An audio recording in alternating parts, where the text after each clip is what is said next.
Hello, this is Robin de Graaf and welcome to the very first video on NMR in which I will focus on the origin and creation of nuclear magnetization.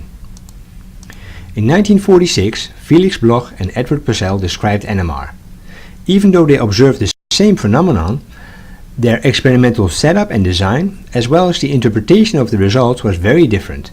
Felix Bloch used a classical view in which NMR was described in terms of electromagnetic induction. Those would be similar terms to describe electromotors or transformers.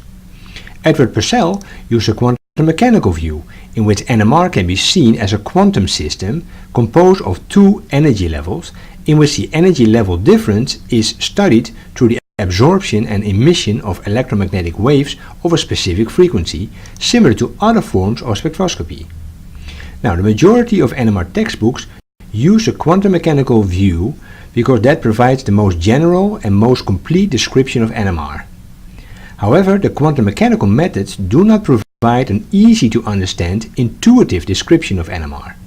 The classical view can provide a very simple and easy to understand picture using things like bar magnets, rotation, precession. More importantly, all of MR imaging and most of MR spectroscopy can be perfectly well described using the classical view. So for the remainder of this video, I will describe things using the classical view.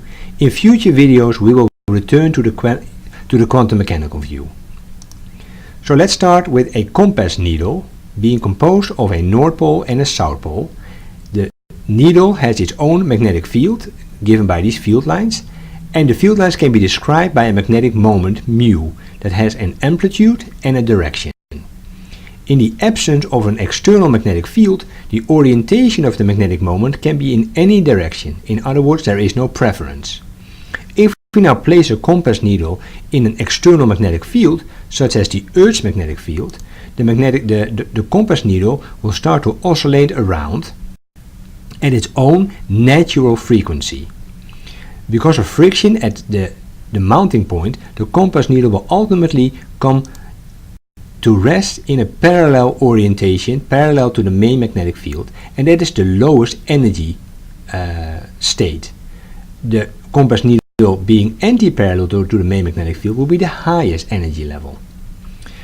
Now, things will be more interesting if we can perturb the compass needle again. We can of course do this with our hands, mechanically pushing the compass needle, but we can also push the compass needle with magnets. And we have a bar magnet having a north pole and a south pole. If we move the bar magnet towards the compass needle will be pushed away. If now the frequency of the movement of this bar magnet equals the natural frequency of the compass needle, the bar magnet has a maximum effect on the compass needle and the system is said to be in resonance. We don't have to use a bar magnet, we can also use a current in a coil. The varying current will lead to a varying magnetic field, and that magnetic field can also push the compass needle left and right. Again, if the frequency of the current change equals the natural frequency of the compass needle, the system is said to be in resonance and the effect of the current is maximum. In other words, magnetic resonance is a classical concept. If we now turn off the current in the coil and we let the magnetic moment oscillate for a little while longer at its own natural frequency, it will induce a voltage in the same coil that was used earlier to perturb the magnetic moment. That voltage is generated through electromagnetic induction. And again, so therefore electromagnetic induction is also a classical concept. There's a very nice paper of Olsen et al. Who describe a set of bench experiments using magnets, compass needles, to basically describe the classical features of MR. Now, of course, in NMR we don't use compass needles, but we use magnetic moments of nuclei that have so-called spin. Now, understanding spin is difficult, and it involves relativistic quantum mechanics. However, for practical everyday use of NMR, spin can simply be taken as a feature of nature, similar to charge or mass. And spin can then be visualized as basically just a rotating nucleus. So we have a nucleus here, it has a magnetic moment mu, and it has a so-called spin, which can be visualized as the nucleus spinning around its own axis. In reality, the nucleus doesn't spin, but for visualization purposes we can assume that it does. Now, if we now take this magnetic moment and we place it in an external magnetic field, then because the nucleus has spin, the magnetic moment starts to precess around the magnetic field.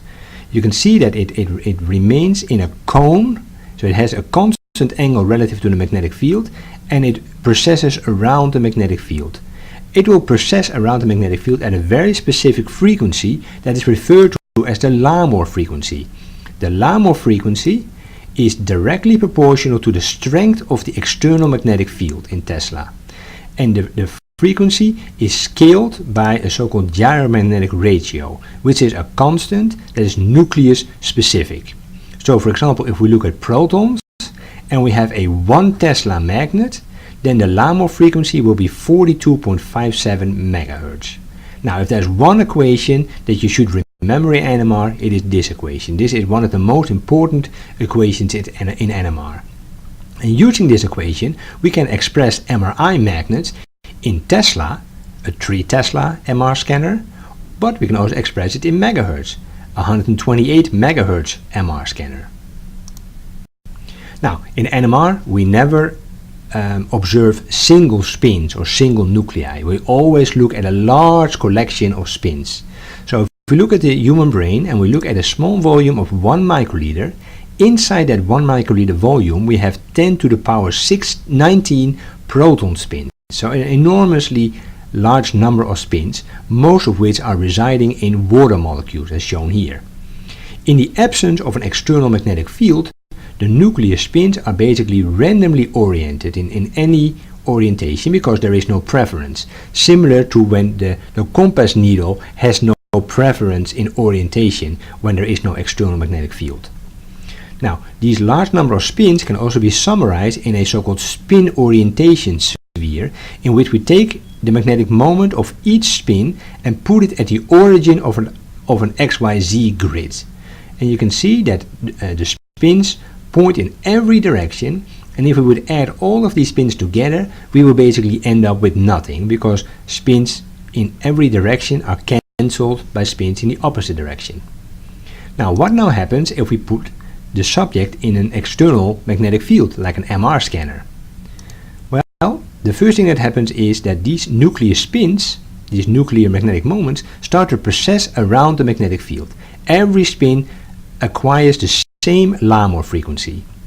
In other words, if we have the spin orientation sphere, the entire sphere is starting to rotate around the z-axis, which is the vertical direction.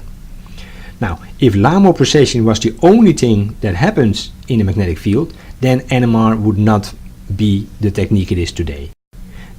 Because in this sphere, it still doesn't generate a macroscopic signal. There is a secondary, much more subtle effect that will actually generate our net macroscopic magnetization. And that has to do with the fact that the water molecules are not stationary, but they are tumbling over time.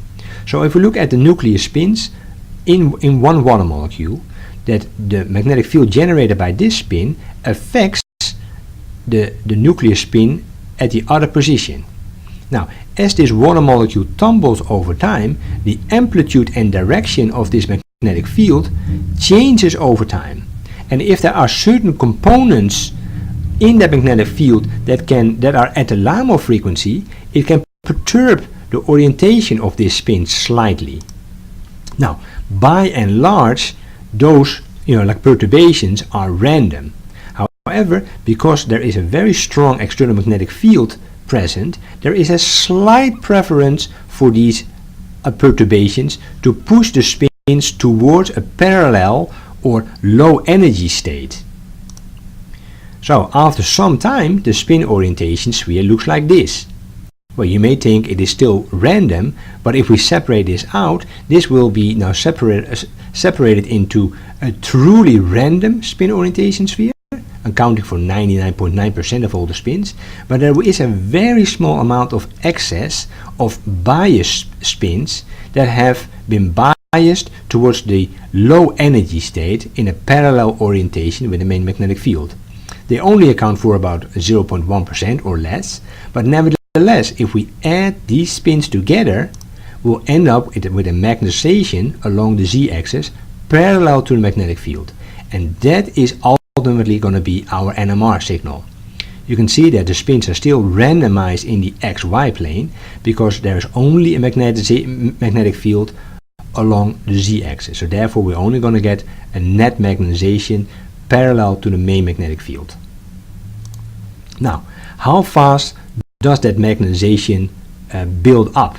Well, that is governed by T1 relaxation. T1 relaxation determines how fast that M0 magnetization is building up. So if we do an experiment like so, where we have no external magnetic field and all of a sudden we turn the magnetic field on, then we can see that our magnetization is initially 0, and then it builds up over time according to an exponential function given by this equation. The time constant of the build-up is given by the T1 relaxation time constant. And after about 4 or 5 times the T1 relaxation time constant, the curve levels off and the magnetization stabilizes at M0, the thermal equilibrium magnetization. Now, the next question you can ask is, how large is that M0? Well, the amplitude of M0 is determined by the balance between spins being biased by the magnetic field and spins being randomized due to the available thermal energy.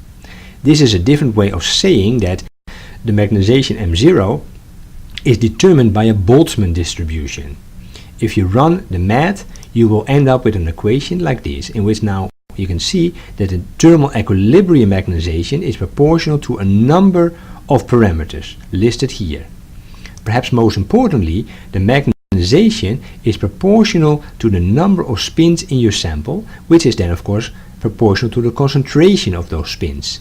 In other words, our NMR signal is linearly proportional to the concentration, making NMR a quantitative technique. The magnetization is also proportional to the gyromagnetic ratio squared. That means that nuclei with a high gyromagnetic ratio, such as proton, will generate more signal than nuclei with a low gyromagnetic ratio, for example carbon-13. The magnetization is also proportional to the main magnetic field strength B0, and this explains in part why MR scanners are getting stronger and stronger. We're currently at 3 Tesla and 7 Tesla, and we want to go higher because that will generate us more signal. Finally, the magnetization is inversely proportional to the absolute temperature. That is not very important in vivo, but it does become very important for hyperpolarized NMR, because you can imagine if you bring the absolute temperature to close to absolute zero, the magnetization becomes many orders of magnitude larger than at room temperature. So I hope in conclusion that I've been able to show you that NMR of non-interactive spins can be described by classical arguments and therefore provides a very familiar intuitive framework. Interacting spins refers to the fact that there is no scalar coupling. In a future video we will cover spins that do have scalar coupling, in which case we will have to use the quantum mechanical view. T1 relaxation is our friend in that it is responsible for the generation of our net macroscopic magnetization. And this magnetization is built up following any perturbation. Putting the sample in the magnet is one perturbation. Exciting the magnetization with a radio frequency pulse is another perturbation, which we'll discuss in a future lecture. This magnetization M0 represents our fundamental NMR signal. However, it is almost never observed directly because there are many other sources of magnetization that are much more intense, and they are not easy to separate from the nuclear magnetization. Therefore, in NMR we do a trick in which we rotate M0 to an orientation perpendicular to the main magnetic field, at which time it starts to rotate at a very specific Larmor frequency. That Larmor frequency is a unique frequency, and in that case M0 is very easy to separate from the other sources of magnetization. This will be described again in a future lecture. For those of you who are interested, here are some exercises. Finally, if you want to contact me, this is how I look like. So if you see me at meetings, please come and talk to me. You can also email me. You can visit the website, which is under construction right now. And you can also read about many of the things I've been talking about in the 3rd edition of the book In Vivo NMR Spectroscopy.